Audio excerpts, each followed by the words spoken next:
Oke, nama saya Anggi Setiawan. Oke, Anggi ini dari keturunan Tionghoa ya? Masih keturunan Tionghoa ya? Betul, saya masih keturunan Tionghoa. Oke Anggi, saya akan bertanya, apa yang pertama kali terlintas di pikiran kamu saat mendengar kata gohyong? Gohyong itu terbesit di pikiran saya sebuah makanan yang bentuknya itu digoreng dan makannya kita cocok sama sambal. Kurang lebih seperti itu. Yang pertama kali terlintas adalah makanan yang berdaging, memiliki aroma rempah yang khas dan rasa gurih yang unik. Lalu juga gohyong ini termasuk dalam makanan khas Tionghoa peranakan yang biasanya disajikan pada saat Imlek atau perayaan yang bersifat bahagia. Oke, selanjutnya menurut kamu apakah gohyong hanya sekedar makanan atau punya makna budaya tertentu dalam kehidupan masyarakat Tionghoa di Indonesia? Gohyong sendiri merupakan akulturasi dari budaya Betawi dan Indonesia, dan makanan ini dipadukan menjadi satu, di mixing untuk bisa dikonsumsi oleh semua kalangan yang saya tahu di tempat sekarang ini. Menurut saya, gohyong itu bukan hanya sekedar makanan, tetapi gohyong ini adalah budaya dari Tionghoa. Nah, kenapa dibilang budaya dari Tionghoa? Karena gohyong ini biasanya resep tradisi turun-menurun dari orang-orang di Tionghoa. Lalu, selain itu, dan gohyong ini merupakan simbol kehangatan bagi keluarga di Tionghoa. Kenapa dianggap simbol kehangatan? Karena biasanya makanan ini disajikan pada saat hari-hari raya ataupun hari-hari hari-hari perayaan seperti ulang tahun, lalu Imlek, dan mungkin pernikahan. Nah, selain itu dipercaya bahwa gohyong ini merupakan simbol keberuntungan di Tionghoa. Oke, apakah kamu mengetahui bahwa gohyong merupakan hasil akulturasi antara budaya Tionghoa dan Indonesia? Dan bagaimana pendapatmu tentang hal itu? Mengenai pendapat saya untuk akulturasi sendiri dari makanan gohyong itu, menurut saya fine-fine aja, karena memang gohyong sendiri memang basicnya asal dari Tionghoa.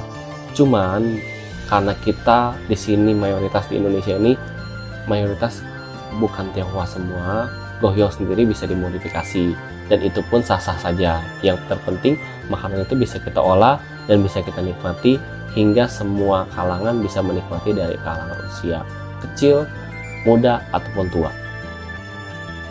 Ya, saya tahu dan menurut saya ini adalah hal yang menarik. Kenapa? Karena antara budaya Indonesia dan Tionghoa ini bisa berbaur ya. Bisa berbaur tanpa kehilangan identitasnya. Nah, kalau misalnya di sini di Indonesia, gohyong ini kan sudah dibuat dengan sedemikian rupa menggunakan rempah-rempah dari lokal juga. Jadi ini adalah suatu hal yang baik dengan adanya gohyong di Indonesia, berarti menambah kuliner yang ada di Indonesia ini. Oke, selanjutnya di era makanan yang cepat saji seperti sekarang, apakah kamu masih tertarik atau pernah mencoba gohyong tradisional? Dan alasannya mengapa kamu mencoba gohyong tradisional daripada makanan cepat saji? Menurut saya, mengapa saya bisa mencoba makanan gohyong tradisional ini? Karena saya lebih menyukai makanan-makanan yang sifatnya berbau tradisional. Karena apa? Karena tidak mengurangi cita rasa dari makanan itu sendiri. Ya, contohnya seperti kita tahu makanan cepat saji itu banyak menggunakan bumbu-bumbu yang beraneka ragam yang kita nggak tahu bahan kimianya berasal dari mana. Dan yang kedua, makanan cepat saji itu menurut saya hanya kenyang sesaat. Tapi kalau makanan tradisional yang saya rasakan sampai saat ini, itu bisa kenyang sampai sepanjang hari. Dan udah gitu, setelah kita makan itu lebih berasa kenyangnya ke kita. Dan kita juga bisa menikmati makanan itu di saat hari-hari besar dan bisa berkumpul dengan keluarga besar juga. Saya masih tertarik dan sesekali mencari gohyong. Kenapa? Karena menurut saya gohyong ini memiliki cita rasa yang unik dan khas yang tidak bisa digantikan dengan makanan ataupun frozen food lainnya. Dan selain itu, gohyong ini juga menciptakan nostalgia untuk saya ketika memakannya. Oke, selanjutnya menurut kamu bagaimana cara agar makanan seperti gohyong bisa tetap dikenal dan disukai oleh generasi muda sekarang nih, seperti kamu nih? Menurut saya untuk makanan ini tetap eksis di kalangan muda, apalagi khususnya Gen Z sekarang ini ya, kita mungkin bisa lebih sering memasarkan atau mempromosikan makanan-makanan ini yang notabene sudah hampir tenggelam, tergerus karena makanan-makanan cepat saji ini, ya salah satunya dengan mempromosikan dengan sosial media, ataupun kita bisa memperkenalkan dengan vlogger yang sudah ada sekarang, dan kita bisa memperkenalkan makanan itu salah satunya. Apalagi dengan perkembangan zaman sekarang ini, makanan ini bisa cepat terkenalnya lewat perkembangan sosial media ini. Dan apalagi kita sudah bisa memodifikasi makanan ini menjadi makanan yang bisa dinikmati oleh semua kalangan dan tidak harus kalangan Tionghoa saja, seperti itu. Ada dua hal yang bisa kita lakukan. Yang pertama, mungkin kita bisa memperkenalkan lagi di sosial media, karena sosial media saat ini sangat booming banget ya. Kita bisa masukin ke TikTok atau misalnya ke Instagram. Lalu yang kedua, mungkin gohyong ini bisa bisa disajikan dengan cara yang lebih modern, misalnya mungkin dijadikan frozen food.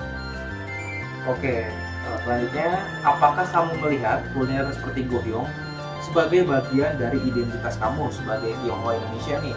Menurut saya, ya, merupakan bagian dari identitas saya sebagai kaum peranakan Tionghoa. Karena makanan ini memang basicnya asalnya dari kalangan Tionghoa, dari akulturasi Tionghoa sendiri. Karena basicnya si gohyong ini sendiri itu adalah berbahan dasar, babi atau B2. Dan sekarang bisa dimodifikasi dengan adonan-adonan lain atau bahan-bahan komposisi yang lain seperti udang, ayam, ataupun jamur. Itu bisa kita modifikasi sehingga makanan gohyong ini bisa tercipta dan mengundang cita rasa yang berlebih, tidak menggunakan satu bahan apapun. Ya, tentu. Kenapa? Karena melalui makanan gohyong ini kita bisa merasakan warisan dari Tionghoa dengan sentuhan khas Indonesia. Oke, pertanyaan terakhir nih. Jika kamu bisa menceritakan satu memori atau pengalaman pribadi dengan makanan tradisional keluarga, apa sih yang kamu paling ingat? Mengenai makanan tradisional keluarga, kebetulan untuk religion di keluarga saya alami sekarang, yang saya imani adalah Konghucu. Mengenai makanan tradisional, saya sering menemukan sajian yang telah ditemukan di kalangan Konghucu di Indonesia khususnya ini, yaitu makanan yang suka disajikan dalam sembahyang leluhur, khususnya babi hong. Dan pada saat kesempatan sekarang ini, biasa saya melakukan kegiatan itu, saya sering menyajikan makanan itu, satu makanan wajib yaitu babi hong, ke altar leluhur engkong saya. Karena kenapa? Itu merupakan syarat wajib dari makanan yang dalam unsur darat. Nah, karena kenapa? Babi hong tersendiri merupakan makanan tradisional bagi saya karena itu hanya bisa dinikmati setahun sekali ataupun dinikmati pada saat hari-hari besar. Contohnya seperti sembahyang 4 musim, sembahyang musim semi, musim gugur, musim rontok, dan musim dingin di agama saya. Dan selain itu juga makanan babi hong sendiri mempunyai cita rasa sendiri dan dia mengandung komposisi dari rempah-rempah alami seperti cengkeh, lada, garam, gula, dan lain-lain. Sehingga pada saat kita mengkonsumsinya itu merupakan suatu rasa yang tidak bisa diungkapkan sehingga kita bisa kembali lagi ke zaman dahulu, dan makanan ini bisa dinikmati juga selain oleh kita yang hidup dan bisa dinikmati juga oleh leluhur kita yang sudah tiada. Seperti itu. Waktu kecil saya biasanya membuat gohyong ketika mau Imlek atau misalnya ada perayaan-perayaan lainnya bersama nenek saya dan juga orang tua saya. Nah, biasa kita membuat itu dari benar-benar dari nol, mulai dari pemilihan bahannya, lalu juga membuat kulit untuk gohyongnya, lalu kita mengolah isi dari si gohyongnya tersebut sampai kita menyajikannya ke keluarga maupun kerabat. Nah, itu menjadi suatu nostalgia yang tidak bisa dihilangkan karena dengan kita membuat si gohyong ini dari nol, apalagi bersama dengan kerabat maupun keluarga, itu merupakan suatu kenangan ataupun memori yang tidak bisa dilupakan. Apalagi gohyong ini bisa memberikan keberuntungan maupun kehangatan bagi yang membuatnya maupun memakannya. Gohyong, hidangan yang sudah ada sejak lama dan menyebar ke berbagai budaya ini, merupakan contoh nyata antara budaya Tionghoa dan Indonesia telah menjadi identitas bagi dua bangsa yang besar.